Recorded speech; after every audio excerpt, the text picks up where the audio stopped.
जिस उम्र में लड़के और लड़कियां ब्रेकअप और पैचअप के खेल में बिजी होते हैं, उस उम्र में इस लड़के ने सोचा कि मैं अपना स्टार्टअप शुरू करूंगा। 17 साल की छोटी सी उम्र में उसने अपना कॉलेज ड्रॉप आउट कर दिया, वो भी अपने पेरेंट्स को बिना बताए, और अपना स्टार्टअप शुरू किया। हालांकि वो स्टार्टअप इतना नहीं चल पाया, फेल हो गया, लेकिन उसने हार नहीं मानी। 3 साल की कड़ी रिसर्च के बाद सन 2013 में उसने एक दूसरा स्टार्टअप शुरू किया और देखते ही देखते वो कंपनी इंडिया में $10 बिलियन की कंपनी बन गई। जी हां, मैं बात कर रहा हूं ओयो फाउंडर रितेश अग्रवाल की, जो कि इंडिया में यंगेस्ट बिलियनर भी हैं। गाइस, यहां सीखने लायक बात यह है कि if you can believe it, you can achieve it.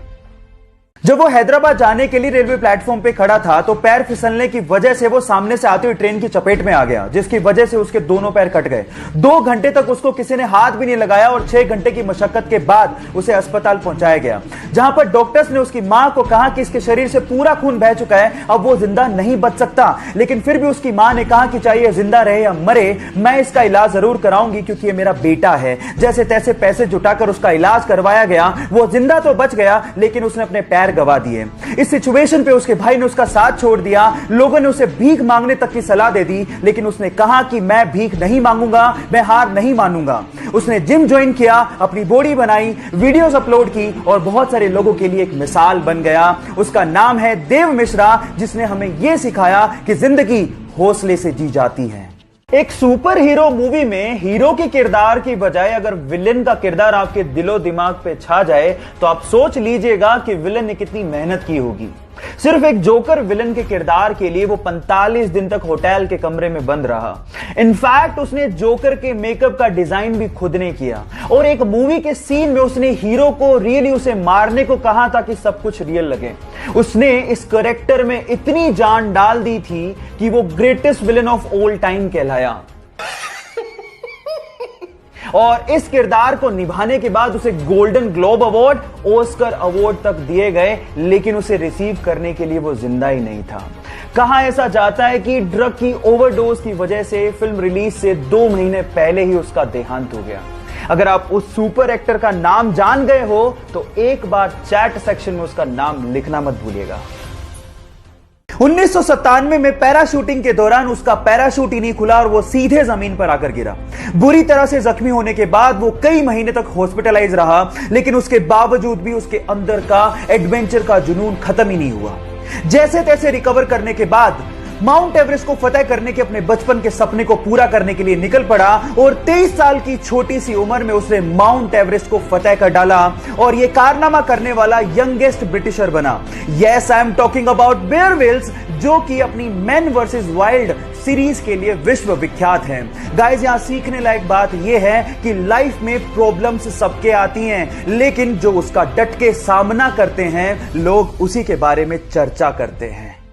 यह बात उस वक्त की है जब पाकिस्तान के अब्दुल खालिद को एशिया का सबसे तेज धावक माना जाता था, लेकिन भारत के मिल्खा सिंह ने उन्हें टोक्यो में हरा दिया। तब पाकिस्तानियों ने कहना शुरू कर दिया ये तो तुक्का है, मिल्खा सिंह तुक्के से जीता है। तब उन्होंने पाकिस्तान में मिल्खा सिंह को इनवाइट किया अब्दुल खालिद से फिर से रेस करने के लिए, और वहां भी भारत के सपूत ने पाकिस्तान के अब्दुल खालिद को हराकर यह साबित कर दिया कि वो रेस तुक्का नहीं थी। और उसके बाद पाकिस्तान के प्रेसिडेंट अयूब खान ने मिल्खा सिंह को फ्लाइंग सिख की उपाधि दी। आज से दुनिया तुम्हें एक सिख नहीं बल्कि फ्लाइंग सिख के नाम से जानेगी। सलाम है ऐसे सिख को जिसने भारत का नाम रोशन किया और हमारा सिर फख्र से ऊंचा किया। अपनी बेहद खराब फॉर्म के चलते 2011 के वर्ल्ड कप टीम में उसका सिलेक्शन तक नहीं हुआ। लोगों ने कहा कि यह सब तो उसके साथ होना ही था, वो बहुत ज्यादा लेजी है, उसमें कोई कंसिस्टेंसी ही नहीं है और शायद अब कभी वो वापस ही नहीं कर सकता। सारे फैंस निराश हो गए थे, लेकिन उसने हार नहीं मानी। उसने हार्ड वर्क किया, अपनी फॉर्म दर्शाई और 2013 में बतौर ओपनिंग बैट्समैन एंट्री मारी और उसके बाद उसने वो कर दिखाया जो आज तक इस प्लेनेट पे कोई नहीं कर सका। वनडे इतिहास में 3 बार डबल सेंचुरी मारने का रिकॉर्ड उसने अपने नाम कर डाला। Yes, I am talking about the hitman Rohit Sharma. Guys, यहां सीखने लायक बात यह है कि आलोचना होगी, आप गिरोगे, लेकिन गिर के उठने वाले को ही बाजीगर कहते हैं। एक बार एक लार्क प्रजाति की चिड़िया जंगल में पेड़ के ऊपर बैठ के गाना गा रही थी। अचानक से वहां से एक किसान निकला जिसके हाथ में एक छोटा सा बॉक्स था। तो चिड़िया ने उसे रोक के पूछा कि तुम्हारे हाथ में क्या है और तुम कहां जा रहे हो। तो किसान ने जवाब दिया कि इस छोटे से बॉक्स में छोटे छोटे से प्यारे से कीड़े हैं जिसे बेचकर मैं पंख खरीदने जा रहा हूं। तो चिड़िया ने जवाब दिया कि पंख तो मेरे पास भी हैं, क्यों ना हम एक काम करें, तुम मुझे कीड़े दो, बदले मैं तुम्हें पंख दूंगी जिससे मुझे कीड़े ढूंढने नहीं जाना पड़ेगा। तो उसने शॉर्टकट दिमाग में लगा लिया। किसान ने कहा ठीक है, मुझे कोई प्रॉब्लम नहीं है। तो किसान ने उसे कीड़ा दिया, बदले में उसने एक पंख दिया और यह सिलसिला कंटिन्यूसली चलता रहा। और एक दिन ऐसा आया कि उस चिड़िया के पास एक भी पंख नहीं बचा। फाइनली किसान ने उसे कीड़े देने से मना कर दिया और वो खुद भी शरीर पे एक पंख भी ना होने की वजह से कीड़े ढूंढने लायक भी नहीं बची और फाइनली मर गई। Now the moral of the story is guys, कभी कभार शॉर्टकट आपकी जिंदगी को शॉर्ट बना देते हैं, so be careful about that. London में बहुत सारे वैज्ञानिकों के बीच में एक भारतीय वैज्ञानिक इस चीज को सिद्ध करना चाहता था कि धातुओं में भी प्राण होते हैं। इसके लिए उसने आयरन की रोड ली, उसे तार से लपेटा और तार के लास्ट में एक निब लगाई, उसे ग्राफ पे लटका दिया। अब प्लान ये था कि उसके ऊपर वो एसिड गिराएंगे जिससे धातु थर-थर कांपेगा और वो ग्राफ में दिखेगा। अब जो बोतल उन्हें पकड़ाई गई थी, जैसे ही उन्होंने वो बोतल उड़ेली, धातु पे कोई फर्क ही नहीं पड़ा। सारे वैज्ञानिक हंसने लगे कि ये पॉसिबल थोड़ी है, धातु में प्राण कहां होते हैं। तो उसके बाद उन्होंने वो बोतल उठाई और वो गट-गट करके पी गए, क्योंकि उन्हें पता था कि किसी ने धोखे से एसिड को बदल दिया गया है। बाद में पियोन ने माफी मांगी और उन्हें ओरिजिनल एसिड की बोतल दी गई और बाद में उन्होंने वो एसिड धातु पे गिराया और वो सारा प्रभाव ग्राफ पे दिखा और ये सिद्ध हो गया कि धातु में भी प्राण होता है। जी हां, मैं बात कर रहा हूं जगदीश चंद्र बसु की और ये बात है 1911 की। बात अजीब है लेकिन सच है। उसे बहुत दिनों से खून की खांसी हो रही थी। डॉक्टर्स ने उसे कहा कि तुम स्कैन क्यों नहीं करवा लेते, पर उसे तो भारत देश के लिए खेलने की धुन सवार थी। उसने डॉक्टर को जवाब दिया कि क्या हो गया डॉक्टर, जब एक सैनिक हमारे देश के लिए गोली खा सकता है तो क्या मैं खून की उल्टी के साथ खेल नहीं सकता। लेकिन हालात बहुत ज्यादा खराब थे।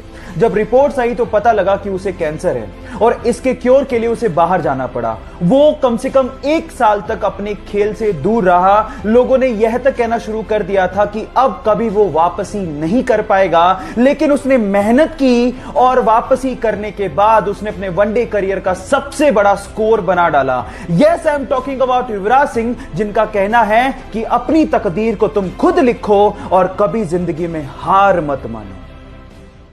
एक बार एक बंदा सुबह अखबार पढ़ रहा था। अचानक से उसकी नजर डेथ कॉलम पे पड़ी जिसमें उसका नाम लिखा हुआ था। यह देख के वो हक्का बक्का रह गया। एक्चुअली गलती से अखबार वालों ने उसका नाम छाप दिया था। वो सोचने लगा कि मैं जिंदा भी हूं कि नहीं। थोड़ी देर में होश में आने के बाद उसने सोचा कि मैं देख तो लूं कि लोग मेरे बारे में लिख क्या रहे हैं। तो जब उसने देखा तो वो हैरान रह गया। एक्चुअली उसमें लिखा हुआ था कि डायनामाइट का बादशाह मर गया, वो मौत का सौदागर था। ये शब्द देख के वो सेल्फ रियलाइजेशन में चला गया और सोचने लगा कि मरने के बाद क्या इस तरह से लोग मुझे याद रखेंगे। उसके बाद उसका हृदय परिवर्तन हो गया और उसके बाद उसने शांति के लिए काम करना शुरू कर दिया। Yes, I am talking about Alfred Nobel, जिसे हम नोबेल प्राइजेस के लिए याद रखते हैं। अब मेरा सवाल आपसे यह है कि मरने के बाद आप क्या चाहते हैं कि लोग आपको कैसे याद रखें? चैट सेक्शन में लिखना मत भूलिएगा। एक किसान एक व्यापारी को डेली 1 किलो मक्खन बेचता था। अब एक दिन परखने के लिए उस व्यापारी ने मक्खन को तोल के देख लिया कि वो मक्खन 1 किलो है कि नहीं है, और वो मक्खन 1 किलो नहीं निकला। इस बात पे व्यापारी किसान को अदालत ले गया। अदालत में जज ने किसान से पूछा कि तुम किस बाट का इस्तेमाल करते हो। तो किसान ने कहा कि माय बाप, मैं तो अनपढ़ हूं, मैं कोई बाट का इस्तेमाल नहीं करता, लेकिन मेरे पास एक तराजू है तोलने के लिए। तो भी जज ने कहा कि तुम तोलते कैसे हो। तो इस बात पे जो किसान ने जवाब दिया वो आप लोगों को सुनना चाहिए। किसान ने कहा कि ये तो अब मुझसे मक्खन खरीद रहा है, मैं तो इससे कब से ही 1 किलो ब्रेड खरीद रहा हूं और उसी 1 किलो ब्रेड को तराजू के एक पलड़े में डालकर मैं इसे मक्खन तोल के दे देता हूं। अब आप समझ तो गए होंगे कि गलती किसकी है। Now the moral of the story is guys, जैसा बोओगे पाओगे वैसा ही, इसलिए B careful about your Karma.